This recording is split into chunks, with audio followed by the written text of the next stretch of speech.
አንቺን በመተዋወቄ በጣም ደስተኛ ነኝና ይህ ጊዜ ለዘላለም እንዲቆይ እመኛለሁ። እኔም እንደዚሁ። አንቺን በመሰለው ሰው ህይወቴ የተሞላሽ ናት። እኔም በጣም ነው የምወድ። ምግቡም የፍቅርህ ጣዕም አለው። አብረን በመሆናችን ሁሌም ደስተኛ ነኝ።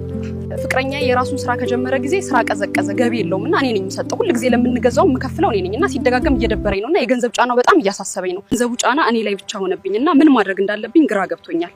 ችግሩን ለመፍታትና አቅሜን ለማሻሻል የሚያስችል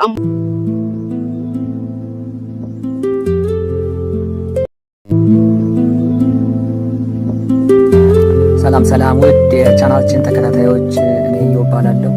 አሁን በጣም ያሳዘነኝን አንድ ታሪክ ቴሌግራም ቦታችን ላይ ተላከ ነውና እሱን ታካፍላችሁ እስኪ ሼር ላድርጋችሁና እስኪ እንሂድ ወደ ታሪኩ።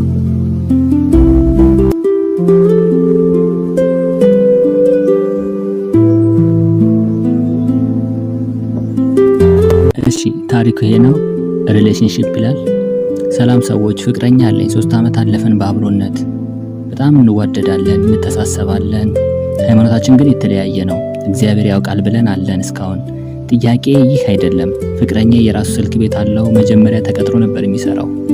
በኋላ ተበዳድሎ ምናምን የራሱን ከፈተ። የራሱን ስራ ከጀመረ ወዲህ ግን በቃ ስራውን ቀዘቀዘ፣ ገቢም የለውም ብዙም እና ከቅርብ ጊዜ ወዲህ ስንገናኝ የምሳ ምናምን እኔ ነኝ የምከፍለው።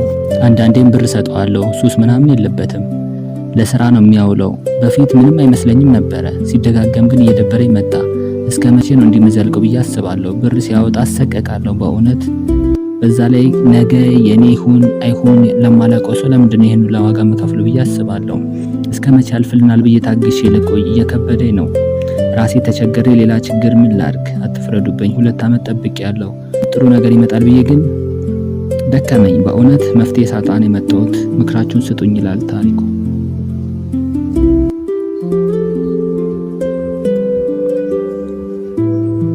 እሺ ታሪኩ ይሄ ነው። የተሰጡ ኮሜንቶችን እናያቸው።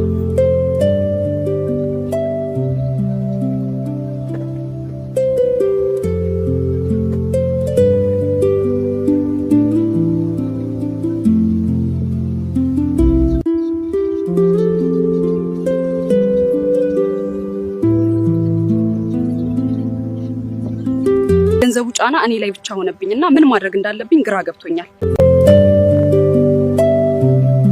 እስኪ እናንተም የተሰማችሁን ሀሳብ በሰጡበት ደስ ይለኛል እና ይማቻችሁ።